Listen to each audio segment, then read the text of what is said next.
Magandang araw. So tayo ngayon ay magkakaroon ng pag-uusap patungkol sa paggalang at paninindigan para sa katotohanan. Sa ating pagpapatuloy, magkaroon muna tayo ng usapan patungkol sa fake news or anong ibig sabihin nito, no? So, sa inyong sariling pananaw, ano ba yung fake news na tinatawag? At magbigay po tayo ng mga halimbawa ng mga fake news.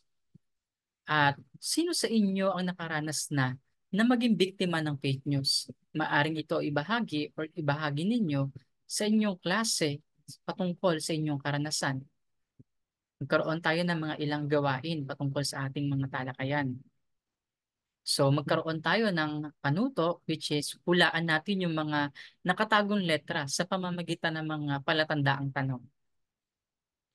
Una diyan, ito ay kinalaman or may kinalaman sa kabaligtaran ng fake news. Pangalawa, ito ay may kinalaman sa pagpapalaya sa tao. At ang pangatlo, ito ay laging hinahanap ng mga tao. At ito nga ang katotohanan. So, bago tayo magpatuloy pa sa pagpapalalim, tignan muna natin ang isa pang gawain. Suriin ang mga sumusunod na pahayag. Isang palakpak kung ikaw ay sang-ayon. Crosshand naman kung hindi. Pagsasabi ng katotohanan, paghingi ng pahintulot sa orihinal na gawa ng isang tao or panggagaya yung pangatlo ng gawa ng iba. At panghuli, pagkuha ng ilegal na impormasyon gamit ang teknolohiya. So ngayon, atin ang alamin or paglalimin pa natin ang patungkol sa katotohanan. Ano ba ang katotohanan? Ang katotohanan ay nagsisilbing ilaw ng tao sa paghahanap ng kaalaman. Ito rin yung sinasabing kalagayan o kondisyon ng pagiging totoo. At meron tayong tatlong uri ng kasinungalingan patungkol dito sa kabaliktaran ng katotohanan. Ang tinatawag nating una ay Jocos lies. Ito ay sinasabi or sinasambit para mabatid ng kasiyahan lamang ito or ipinapahayag ito upang magbigay aliw, ngunit hindi sadya ang pagsisinungaling.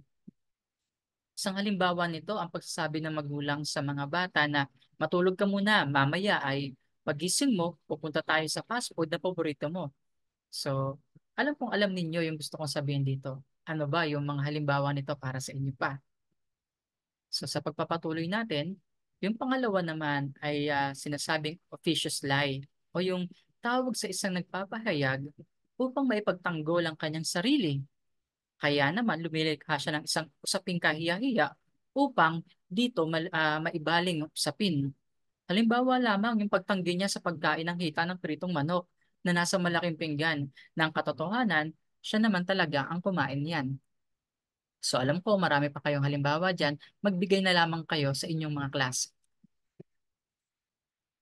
Pangatlo, pernicious lie. Nagaganap ito kapag ito ay sumisira sa reputasyon ng isang tao na pumapabor sa interes o kapakanan ng iba.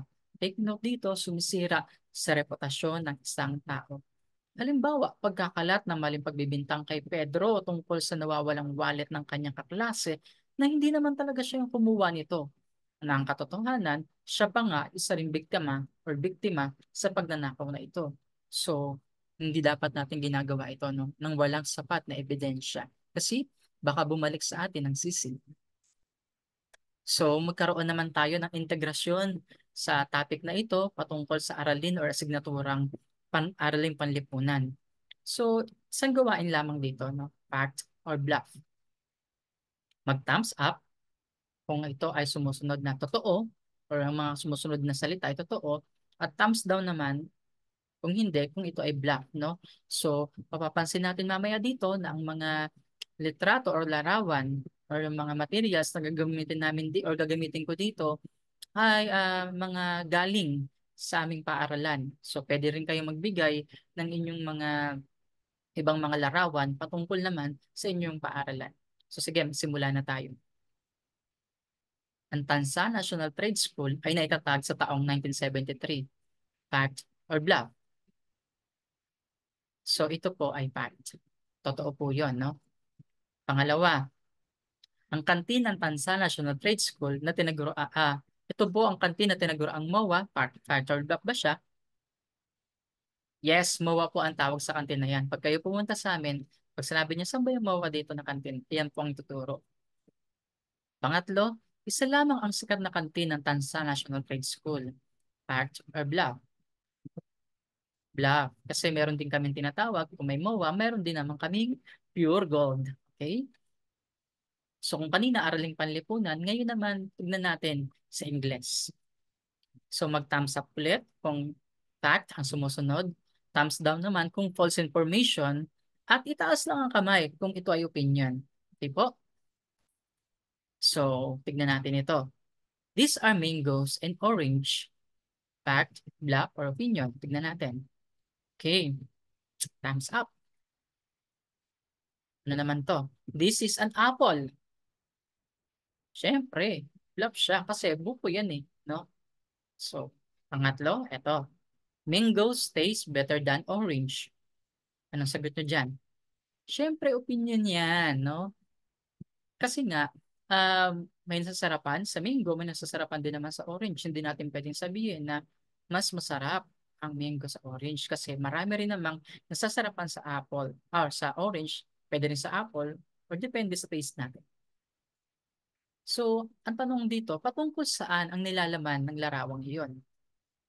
Sa inyong palagay, mahalaga bang malaman mo kung ano ang mga impormasyong iyong nalalaman or kung ito ba ay totoo at hindi? Bakit kaya? So yun lamang at maraming salamat.